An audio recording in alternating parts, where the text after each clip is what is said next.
Merci Madame la Présidente.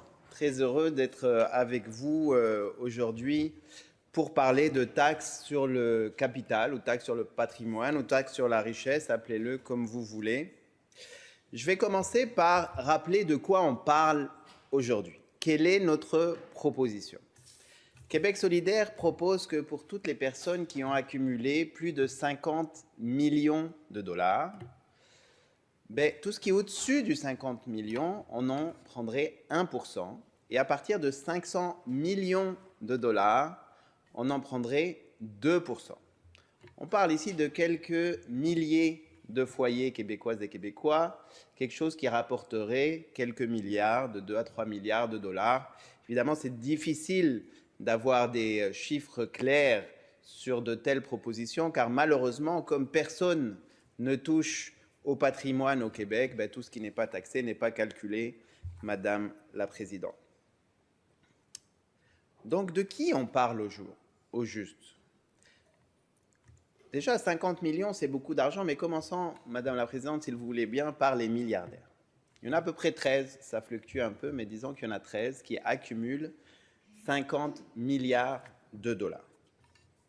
Les économistes, les grands économistes, Piketty, Stiglitz, prix Nobel de l'économie, ont appelé depuis maintenant des années à introduire une taxe sur le patrimoine, étant donné l'énorme écart de richesse sur les questions de patrimoine dans la société.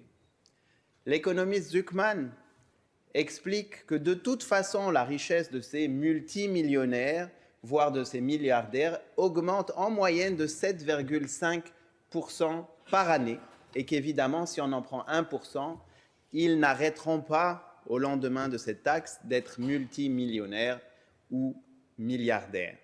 En fait, leur richesse va continuer à augmenter. Pour les milliardaires du Québec, leur richesse entre 2019 et 2024 a augmenté de pratiquement 50%. Donc la somme de l'argent de ces 13 personnes fait à peu près 50 milliards de dollars. Rendons-nous compte, s'il vous plaît, 50 milliards de dollars. C'est autant d'argent que ce qu'a accumulé 3 millions de Québécoises et de Québécois. Et j'ai entendu mon collègue du Parti libéral nous dire à quel point est-ce que c'est donc ben catastrophique. On a 13 personnes au Québec qui ont accumulé l'équivalent de la richesse de 3 millions de Québécoises et Québécois. Et nous sommes le seul parti qui ose dire qu'il faut une partie de cet argent-là soit rendue à la richesse commune pour pouvoir construire nos écoles, nos hôpitaux ou notre transport en commun. 50 milliards de dollars pour 13 personnes.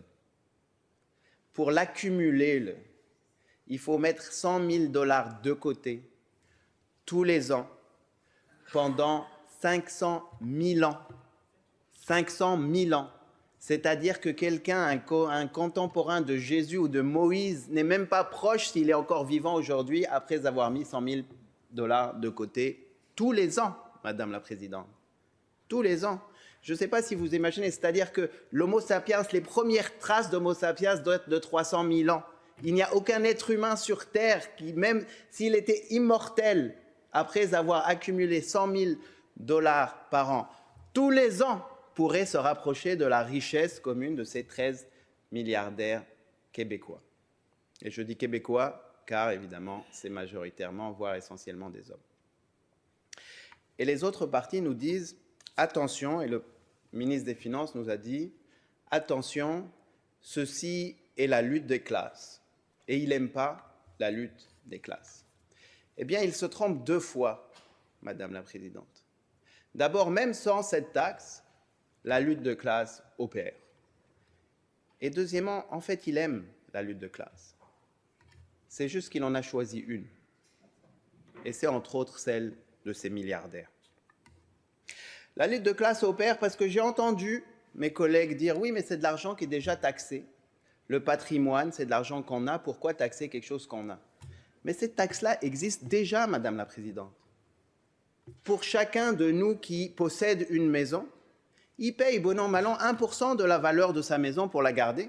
Il l'a acheté avec de l'argent sur lequel il a déjà payé des impôts. C'est une taxe qui existe déjà, mais essentiellement pour la classe moyenne, qui, avec les taxes scolaires et municipales, à chaque année, paye un pourcentage de leur patrimoine pour pouvoir participer à la richesse publique. Et les locataires qui ne sont même pas propriétaires aussi participent à ces taxes, puisque très souvent, cet argent-là est refilé aux locataires. Ces taxes-là sont refilées aux locataires. Pire encore, cette taxe-là est spécialement régressive parce que ce n'est pas sur ce qui vous appartient que vous la payez, mais c'est bien sur la valeur de la maison. Et donc, si 90% de votre maison appartient à la banque, en fait, parce que c'est des dettes, eh bien, vous allez payer des impôts sur 100% de la valeur de votre maison. Or, les personnes qui ont accumulé plus de 50 millions, 100 millions, 500 millions, 1 milliard, leur argent n'est pas dans leur maison. Leur argent est investi en bourse. C'est des actions, c'est des options. Et leur patrimoine à eux, contrairement à la classe moyenne où la majorité se trouve dans leur maison, leur patrimoine à eux, ils en payent 0% de taxes sur le patrimoine. Et j'entends, quand on nous parle de lutte de classe, bien sûr il y a une lutte de classe, mais encore une fois, ce gouvernement et les autres partis ont choisi une classe. Et c'est celle des millionnaires, et c'est celle des milliardaires.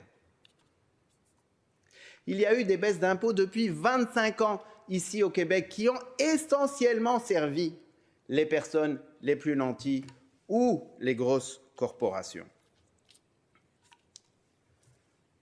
Il y a donc une lutte de classe qui s'opère, il y a des perdants. Et je vais vous parler de ma circonscription. Il y a la classe de ceux qui prennent le transport en commun, par exemple. Eux, ils sont perdants. Parce que quand on ne taxe pas les milliardaires, eh bien, il n'y a plus d'argent, il y a des coupures pour qu'on puisse avoir le financement du transport en commun. Pour les personnes qui sont en transport adapté, pour les personnes qui sont en chaise roulante, eh bien, le gouvernement a arrêté le financement des ascenseurs. Et dans ma circonscription à Cremazie ou à Sauvé, ils ne peuvent pas prendre le métro. Pour les personnes qui se déplacent dans l'école Sophie Barra, par exemple, d'une section à l'autre à cause des travaux, il y a 6 kilomètres entre les différentes sections de cette école. Eh bien, le transport n'est pas offert par manque de financement. Il y a aussi, quand on refuse de taxer les millionnaires, d'autres classes qui sont défavorisées. Il y a celle des étudiantes et des étudiants dans ma circonscription, Madame la Présidente. L'école Sophie Barra tombe en lambeaux. Eh bien, les travaux, nous avons appris il y a quelques mois, qui vont être repoussés à 2032. 2032, ça a pris moins de temps de réparer l'échangeur Turco que de réparer cette école qui a été malmenée par tous les gouvernements et pas juste par celui de la CAQ. C'est les coupures qui font en sorte que des conseillers pédagogiques ont été coupés, qu'il y a des restrictions d'embauche dans les ressources pour l'école, la seule école publique secondaire du quartier. C'est des projets d'agrandissement du cégep Annecy qui ont été coupés.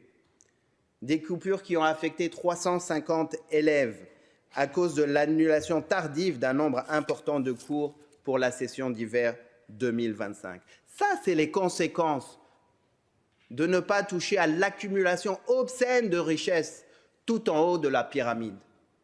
Je rappelle encore une fois que ces 13 milliardaires accumulent autant d'argent que 3 millions de Québécoises et Québécois. Et ces collègues ici devant moi vivent très bien avec ça. Ben nous, à Québec solidaire, on pense qu'on peut en partager plus pour que toutes les Québécoises et Québécois, y compris les enfants de milliardaires, peuvent avoir accès à un métro qui fonctionne ou une école de bonne qualité. Quand on refuse de taxer les millionnaires et les milliardaires, il y a aussi les personnes malades qui en payent le prix. Quand on coupe le transport adapté, quand on coupe le service à domicile pour nos aînés, quand on refuse de taxer les millionnaires et les milliardaires, c'est aussi pour le logement qu'il y a des perdants.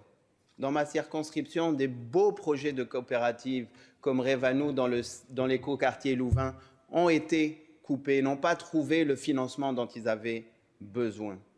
Et malheureusement, ce n'est pas les seuls. Tout ceci pour dire, Madame la Présidente, que dans un moment où les finances publiques vont mal, les irresponsables, ce n'est pas Québec solidaire. Les irresponsables, c'est ceux qui regardent, peut-être avec passion, tout cet argent qui s'accumule chez les mieux nantis. Je rappelle encore une fois qu'on parle des personnes qui accumulent plus de 50 millions de dollars et que le premier 50 millions n'est pas touché et que leur argent augmente de 7,5% tous les ans. Et on parle d'en prendre un petit 1% au-dessus du 50 millions et 2% au-dessus du 500 millions. Fait que oui, le ministre des Finances a raison, il y a une lutte de classe. Et nous avons choisi celle des travailleurs, celle de ceux qui prennent le transport en commun, celles qui ont leurs enfants dans les écoles publiques, les mal logés, ceux qui font la file dans les banques alimentaires, les aînés qui ont besoin de services à domicile, les personnes à mobilité réduite qui ont besoin d'un ascenseur dans le métro ou d'un transport adapté. Et il y a la classe des milliardaires et des millionnaires qui ont les téléphones personnels des grands décideurs et qui aujourd'hui sont défendus par ce gouvernement et les autres oppositions qui sont leurs alliés. Merci, Madame la Présidente.